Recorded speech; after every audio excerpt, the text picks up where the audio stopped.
इस कार्यक्रम के पुण्यार्चक हैं महेंद्र जैन अध्यक्ष, आनंद जैन मंत्री, धर्मवीर जैन, इंद्राणी जैन, कैलाश चंद जैन बड़जात्या, रजनी विनय जैन, नीना योगेंद्र ग्रोवर, रेणु सुशील जैन, जय अपार्टमेंट, सतीश जैन, विमल जैन, पुनीत जैन, निधि जैन, पीयूष जैन, पदम सेन जैन। राष्ट्र संत आचार्य श्री विद्यानंद जी मुनिराज के मंगल आशीर्वाद और आचार्य श्री प्रज्ञा सागर जी मुनिराज की मंगल प्रेरणा और सानिध्य में भारत की राजधानी दिल्ली के सेक्टर 10 स्थित द्वारका में बनाया गया है रत्नत्रय जिन मंदिर। नवीन जिन मंदिर जी में मूल नायक के रूप में विराजमान है 23वें तीर्थंकर भगवान पार्श्वनाथ की 1600 वर्ष प्राचीन भूगर्भ से प्रकट प्रतिमा। अतिशय क्षेत्र के रूप में विश्व विख्यात हो चुका है मंदिर जी। अपनी वंशापूर्ण एवं आत्म कल्याण के उद्देश्य से यहाँ आते हैं संपूर्ण भारतवर्ष से भक्तजन। तो आप भी आइए और अतिशय क्षेत्र में विराजमान भगवान पार्श्वनाथ के दर्शन कर उठाएं धर्म लाभ।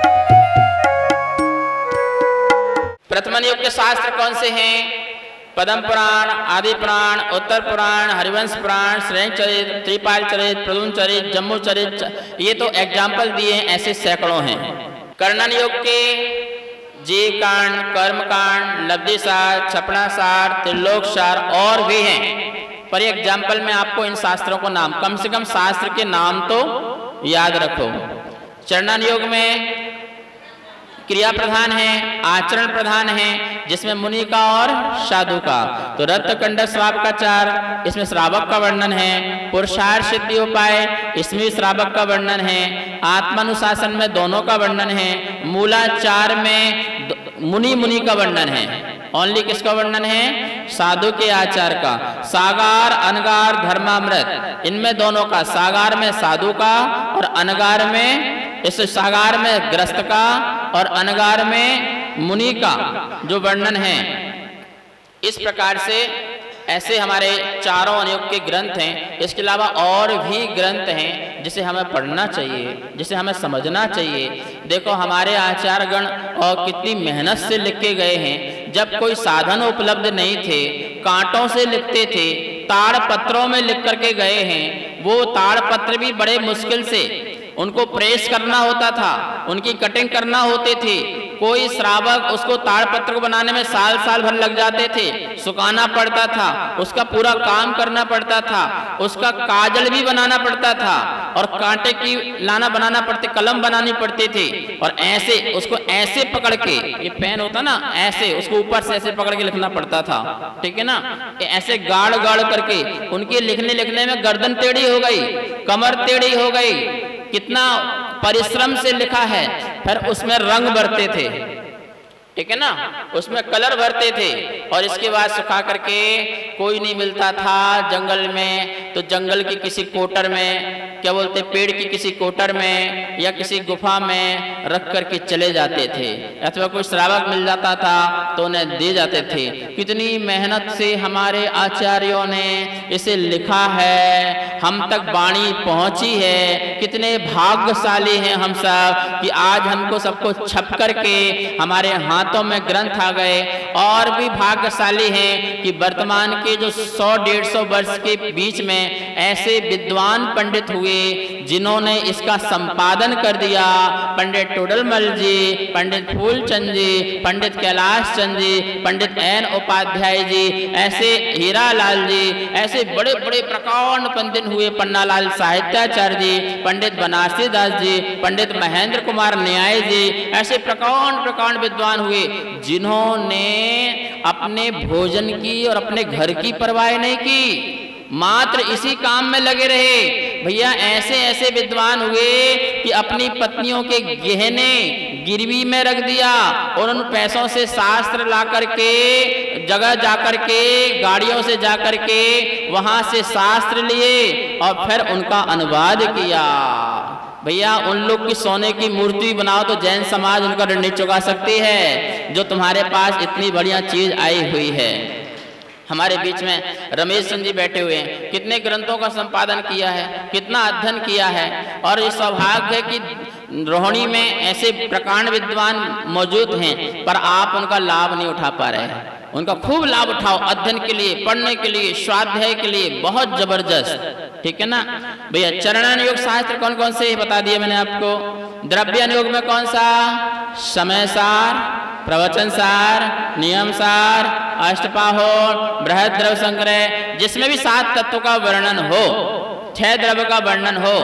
वैसे तो हर अनुयोग में थोड़ा थोड़ा वर्णन सबका होता है, हर ग्रंथ में थोड़ा थोड़ा वर्णन सबका होता है, लेकिन कोई स्पेशल ग्रंथ भी होते हैं जिसमें मात्र उसी का ही वर्णन होता है। 4 अनुयोग को आपने अच्छी तरह समझ लिया होगा कि प्रथमानुयोग में क्या, करणानुयोग में क्या, चरणानुयोग में क्या और द्रव्यानुयोग में क्या। समझ में आ गया है ना? नहीं समझ में आया है तो मैं कहानी सुना दूं। बच्चे लोग बैठे हैं, कहानी सुनो, चारों अनुयोग की कहानी सुनो, ध्यान से सुनना। चारों अनुयोग आ जाएंगे इसमें। एक मंदिर में शास्त्र सभा हो रही थी। क्या हो रही थी? शास्त्र सभा हो रही थी। और एक व्यक्ति मंदिर आया तो उसके पेट में दर्द हो रहा था। क्या हो रहा था? पेट में क्या हो रहा था? तो वो जिस रूम में गया, जिस कक्ष में गया, वहां पर पंडित जी चरणानुयोग का स्वाध्याय कर रहे थे। कौन से ग्रंथ का? चरणों समझ में आ गए ना आपको? आचरण संबंधी उस ग्रंथ का क्या कर रहे थे? स्वाध्याय कर रहे थे। तो वो पंडित जी से जाके तत्व की बात तो पूछी नहीं और जाके बोल रहा, पंडित जी मेरे पेट में दर्द हो रहा है, आप बताओ मेरे पेट में दर्द क्यों हो रहा है। क्या बोले पंडित जी से? मेरे पेट में, बाबूलाल जी क्या बोला? मेरे पेट में दर्द क्यों हो रहा है? तो पंडित जी ने सीधी बात बोली, क्योंकि किसका स्वाध्याय कर रहे थे? चरणानुयोग का। बोले बेटा कल तूने क्या ज्यादा खाया था? बोले कल मैं पार्टी में गया था, ककड़ी बहुत खा ली मैंने। क्या खा ली? बस उसने जजमेंट दे दिया कि तेरे को दर्द किससे हो रहा है? किससे हो रहा है? ककड़ी खाने से तेरे पेट में क्या हो रहा है? दर्द हो रहा है। चरणानुयोग बाह्य जजमेंट देता है। क्या देता है? बाहर का जजमेंट देता है। तुम बाहर क्या कर रहे हो उसी का जजमेंट देगा। कौन? चरणानुयोग। अंदर की बात बिल्कुल नहीं बताएगा वो। बाहर तुम क्या क्रिया कर रहे हो, बाहर तुमने क्या किया है, उसका परिणाम का फल कौन बताएगा? चरणानुयोग। तुमने ऐसा किया, ऐसा नहीं करने का, तो तुमने ककड़ी खाई इसलिए तुम कैसे हो गए हो? पेट में तुम्हें दर्द हो रहा है। दूसरे कमरे में गए तो एक पंडित जी स्वाध्याय और कर रहे थे, वो करणानुयोग का स्वाध्याय कर रहे थे। किसका? बोलो किसका? पंडित जी से पूछा, पंडित जी मेरे पेट में दर्द हो रहा है, बताओ मुझे क्यों दर्द हो रहा है। और ये भी बता दिया फलाना पंडित जी क्या कह रहे हैं। जैसे तुम लोग करते हो ना, एक महाराज जी के पास गए, उनसे भी वही पूछा, दूसरे महाराज जी के पास गए, वही पूछा और ये भी बता दिया। वो तो ऐसा कह रहे थे, तुम बताओ तुम क्या कह रहे हो। तो उन पंडित जी को बता दिया कि उनने कहा कि मैंने कल बहुत ककड़ी खाई इसलिए मेरे पेट में दर्द हो रहा है, आप बताओ मेरे पेट में दर्द क्यों हो रहा है। पंडित जी बोले घबराओ मत, शांति से बैठ जाओ, पहले ये बताओ तुम कितने लोगों ने ककड़ी खाई थी। बोले 10 लोगों ने, हमने एक साथ बहुत ककड़ी खाई थी, सबके दर्द हुआ क्या? बोले नहीं। तो ककड़ी खाने से पेट में दर्द नहीं हुआ। तेरे पाप कर्म के उदय से, असाता वेदनी कर्म के उदय से, क्या बोले? पूर्व असाता वेदनी कर्म का उदय आया, ऐसे परमाणुओं का उदय आया जिसके कारण तेरे पेट में क्या हुआ? क्योंकि दर्द होता तो फिर एक को नहीं, तुम 10 लोगों ने मिलके खाया था ना, तो 10 के दर्द होना चाहिए ना, लेकिन 9 के तो नहीं हुआ और तुमको हुआ। इसका मतलब देखो, वो उस बात को निषेध नहीं करना चाह रहा, पर क्या कह रहे हैं? मेन जो मूल कारण है, मेन जो मूल कारण है वो तेरे असाता वेदनी कर्म का, पाप कर्म का उदय हुआ, जिसके कारण तेरे पेट में क्या हुआ? क्या हुआ? तो करणानुयोग ने बाहर का जजमेंट नहीं दिया। किसका जजमेंट दिया? अंतरंग के निमित्त का, कि तेरे पूर्वकृत कर्म निमित्त का। किसका उपदेश दिया? तेरे वर्तमान के पुरुषार्थ का जजमेंट नहीं दिया। तूने पुरुषार्थ ककड़ी खा के किया ना, उसका जजमेंट नहीं दिया। किसका जजमेंट दिया? पूर्वकृत कर्म निमित्त को। किसको? तेरे पूर्व कर्म का निमित्त उदय में आया। क्या उदय में आया? कि तूने, तेरे असाता वेदनी कर्म उदय में आए और वर्तमान में तूने उस पुरुषार्थ से क्या खा लिया? ककड़ी खा लिया। दोनों का काम मिल गया। तो प्रथमान योग ने किसका जजमेंट दिया? चरणान योग ने बाहर का, और करणान योग ने अब देखिए वो तीसरे पंडित जी के पास जाता है। कौन से पंडित जी के पास? वो पंडित जी स्वाध्याय कर रहे थे द्रव्यान योग का। किसका कर रहे थे? किसका? द्रव्यान योग का, वेद विज्ञान का, वस्तु स्वरूप का, ये अलग वो अलग, इस प्रकार का स्वाध्याय चल रहा था। तो पंडित जी के पास बोले, पंडित जी एक प्रश्न है। बोले क्या है? मेरे पेट में दर्द हो रहा है। और ये पहलाने वाले पंडित जी ने तो क्या कहा कि ककड़ी खाने से दर्द हुआ। इन्होंने कह दिया ककड़ी खाने से नहीं, तेरे पाप कर्म के उदय से, असाता वेदनी कर्म के उदय से दर्द हो रहा। आप बताओ, आप क्या कहते हो? आपके क्या विचार हैं? मेरे पेट में दर्द हो रहा है। तो उन्होंने कहा सुन, आत्मा ककड़ी खाती नहीं और आत्मा को दर्द होता नहीं। क्या बोले?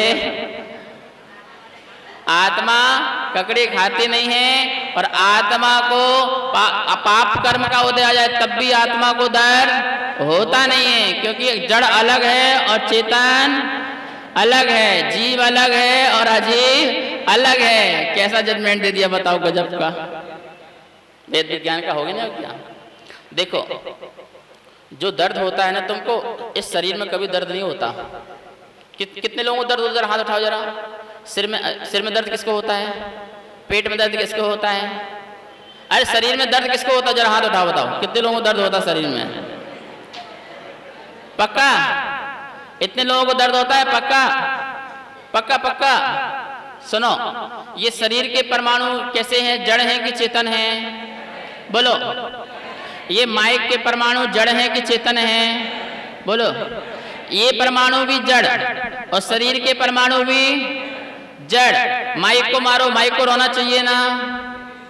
माइक को कष्ट होना चाहिए ना? अब इसमें ये भी जड़, तो इस जड़ को मारो तो ये क्यों रोता है? मतलब तुम क्यों रोते हो? तुम क्यों रोते हो? इसका मतलब जड़ को मारो तो जड़ में दर्द नहीं हो रहा है। जड़ को मारो, जड़ को दर्द नहीं हो रहा है, जड़ को पीड़ा नहीं हो रही है, जड़ को कष्ट हो ही नहीं सकता, क्योंकि जो परमाणु से ये बना है उसी परमाणु से नौकर में शरीर बना हुआ है। तो इस परमाणु और इस परमाणु में कोई अंतर? कोई अंतर? फिर तुमको दर्द क्यों होता है? दर्द शरीर का नहीं है, दर्द परमाणु को लगने का नहीं है, दर्द तुम्हारे राग द्वेष का है। देखो, अब और एग्जांपल सुनो ध्यान से, घबराओ बिल्कुल भी मत, हम आपको बिल्कुल भेद विज्ञानी बनाएंगे। जैसे आपने अपने हर वस्तु के प्रति लिस्ट बना रखी है। जैसे घर है, आपका कमरा है, आपने अपने कमरे के प्रति लिस्ट बना रखी है कि ये वस्तु यहाँ होना चाहिए, ये यहाँ होना चाहिए, डिस्टर्ब नहीं करने का। आपके सामने दीवार है, आपने दिमाग बना रखा है यहाँ कुछ नहीं लगेगा। क्या लगा बना रखा है यहाँ पर? और मान लो कोई आकर के वहां कील ठोकने लग जाए, क्या करने लग जाए? ए यहाँ मत ठोको, हमको बहुत पीड़ा हो रही है। क्या बोल रहे हैं? अब बताओ, तुम पर तो कील नहीं ठोक रहा ना, किस पर ठोक रहा है? दीवार पर कील ठोक रहा है, तो पीड़ा किसको होना चाहिए? पर पीड़ा किसको हो रहा है? कष्ट किसको हो रहा है? दर्द किसको हो रहा है? भाई साहब, दर्द किसको हो रहा है? बताओ क्यों हो रहा है? क्यों हो रहा है? क्योंकि तुम्हारे राग में बाधा पहुंच रही है। किसमें पहुंच रही है? दीवार को कुछ नहीं हो रहा है, तुम्हारे राग में विघ्न पहुंच रहा है। तुम जैसा चाहते थे उस मन मुताबिक काम नहीं हो रहा है, तो करने वाले के प्रति द्वेष बुद्धि प्रकट हो रही है, और जो काम हो रहा है उसमें राग में बाधा पहुंच रही है। इसलिए तुमको क्या हो रही है? क्या हो रही है? तो वो दीवार जड़ और ये शरीर जड़ बराबर है, दोनों में कोई अंतर नहीं है। और ऐसे ही जब शरीर में कोई परिवर्तन होता है, असाता वेदनी कर्म से जैसा जैसा परिवर्तन होता है, और उस परिवर्तन में जब जब परिवर्तन होता है, जो आपके हाथ में नहीं है, जो आपके पूर्व कर्म के हाथ में है, पूर्व कर्म के उदय से शरीर में परिवर्तन होता है, और उस परिवर्तन को तुम स्वीकार नहीं करते हो। क्या नहीं करते हो? और उसमें तुम्हारी बुद्धि राग में जो बाधा पहुंची, दर्द किसका हुआ? अब सुनो भैया, मुनिराज के सिर में दर्द हुआ, तुम्हारे सिर में दर्द हुआ, तुम रोते हो, मुनिराज मुनिराज क्यों नहीं करते भैया? तुम पर कोई लाठी का प्रहार कर रहा हो मुनिराज पर। मुनिराज क्या हो गया भैया? जड़ तो तुम्हारा भी था, जड़ तुम्हारा भी था, पर उन्हें दर्द नहीं हो रहा, उन्हें पीड़ा नहीं हो रही, उन्हें कष्ट नहीं हो रहा। आखिर क्यों? क्योंकि वो जानते हैं कि जिसमें जो हो रहा है वो मुझ में नहीं हो रहा। उन्हें भेद विज्ञान कर लिया। समझ में आया ना आपको? तो उसने क्या कहा द्रव्यानु वाले पंडित जी ने? भैया आत्मा ककड़ी खाती नहीं है और पेट में दर्द होता नहीं है। दर्द तो तुम्हारे राग का था। दर्द तुम्हारे किसका था? राग का था। तुमने उस परिवर्तन को स्वीकार नहीं करने का दर्द था, तो दर्द तुम्हें हो रहा। वो भेद विज्ञान कर दिया। क्या कर दिया? तुम अलग और शरीर अलग। बताओ आत्मा खाना खाती है? खाना खाती है? भैया एक द्रव्य दूसरे द्रव्य में प्रवेश कर ही नहीं सकता है, तो आत्मा खाना खाती नहीं है। तो आत्मा क्या खाती है? आत्मा विकल्प खाती है। क्या खाती है? भोजन संबंधी राग द्वेष को खाती है। क्या खाती है? ये बहुत अच्छा है, ये बहुत बुरा है, ये बढ़िया है, ये टेस्टी है, इस संबंधी राग द्वेष के परिणामों को खाता है। कभी भी उसने जड़ को, भोजन को कभी भी खाया नहीं है। जितना भी उसने सुख दुख भोगा है, उन वस्तुओं का सुख दुख नहीं भोगा है, उन वस्तुओं के प्रति राग का परिणाम इष्ट अनिष्ट की बुद्धि ये जो जीव की हुई है, तो जीव ने सिर्फ ये खाया है। क्या खाया है? आज तक रसगुल्ला नहीं खाया, आज तक खाना नहीं खाया, आज तक भोजन नहीं खाया। जो खाया जिसके पास गया, जड़ वस्तु जड़ के पास गई, शरीर जड़, और जड़ को ही क्या कर रहा है? कर्म कर्म हिताबंदी। जड़ जड़ का ही उपकार कर रहा है। भोजन जड़, शरीर जड़, और किसका उपकार कर रहा है? जड़ का ही। लेकिन तुम्हारा अपकार हो रहा है उस जड़ के प्रति राग द्वेष परिणाम लगा करके। जड़ जड़ का उपकार कार्य करने दो, करने दो, और तुम समता रूप परिणाम रखो। क्या करो? क्षमता रूप परिणाम रखो। इष्ट अनिष्ट की बुद्धि वस्तुओं में मत लाओ। बस यही बात समझनी है अपन को। द्रव्यानुयोग, पंडित जी ने यही कहा, आत्मा ककड़ी खाती नहीं है और पेट में दर्द, जड़ को दर्द। वाह, गजब का आंसर मिल गया भैया। ये है द्रव्यानुयोग। समझ में आया? अब वो चौथे पंडित जी के पास गए। कौन से पंडित जी के पास? कौन से पंडित जी पास? क्या स्वाध्याय कर रहे थे? कौन सा? महेंद्र जी कौन स्वाध्याय कर रहे थे? 3 हो गए ना, अब चौथा कौन सा बचा? प्रथमानुयोग। कौन सा स्वाध्याय? पंडित जी के पास गए। पंडित जी मेरे पेट में दर्द हो रहा है, और वो पंडित जी कह रहे ककड़ी खाने से, और वो कह रहे पूर्व कर्म के उदय से। और इन पंडित ने गजब कर दिया। आत्मा ककड़ी खाती नहीं और पेट में दर्द होता नहीं। आप क्या कहते हैं बताओ? आप क्या कह रहे हो? तो प्रथमानुयोग ने कहा हमें तीनों की बात स्वीकार है। क्या कहा? प्रथमानुयोग ने क्या कहा? अब प्रथमानुयोग ग्रंथ पढ़ोगे ना, सब मिलेगा उसमें, सब मिलेगा, सारी चीज मिलेगी। उसमें ये भी मिलेगा कि पूर्व कर्म का उदय से आदमी क्या फल भोग रहा है। उसमें ये भी मिलेगा कि आदिनाथ ने इसका उपदेश दिया तो 6 महीने तक उनको भोजन नहीं मिला। ये भी मिलेगा। वर्तमान का प्रसाद भी मिलेगा। ये भी मिलेगा, क्रिया भी मिलेगी। और ये भी मिलेगा वो राजा मुनि बन करके शरीर से भेद विज्ञान करके मोक्ष को प्राप्त हो गए। ये भी मिलेगा। तो उन्होंने कहा प्रथमानुयोग वाले ने हमें तीनों स्वीकार हैं। कौन कौन से? बाहर का जजमेंट भी स्वीकार है, अंतरंग का निमित्त कारण भी स्वीकार है, और दोनों भेद अलग हैं ये भी हमें स्वीकार है। इसलिए प्रथमानुयोग पढ़ना बहुत जरूरी है। इस प्रकार से अब 4 अनुयोग की क्लास यहीं समाप्त होती है। इस कार्यक्रम के पुण्यार्चक थे महेंद्र जैन अध्यक्ष, आनंद जैन मंत्री, धर्मवीर जैन, इंद्राणी जैन, कैलाश चंद जैन बड़जात्या, रजनी विनय जैन, नीना योगेंद्र ग्रोवर, रेणु सुशील जैन, जय अपार्टमेंट, सतीश जैन, विमल जैन, पुनीत जैन, निधि जैन, पीयूष जैन, पदम सेन जैन।